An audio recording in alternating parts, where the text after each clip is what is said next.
Right, I've temporarily rigged up our Sharp CCD integrated aerial wireless camera. It's got the 60-meter technology in. The 60-meter technology is not going to be tested at all in this sort of range, but it's more about the sort of picture quality that you'd be expecting. So this is onto our mirror monitor.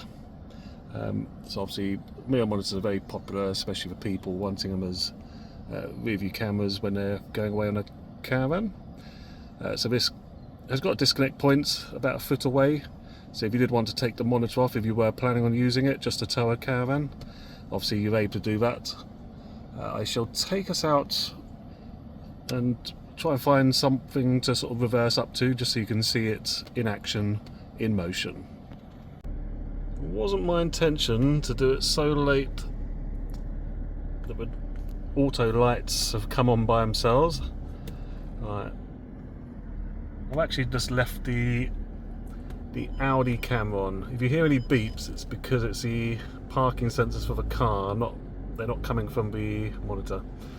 As you can see, you're still getting a nice picture, even though it's, you know, quite dark out.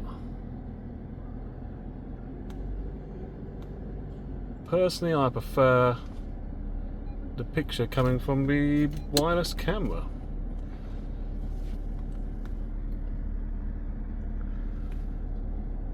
I think it gives you a nice image.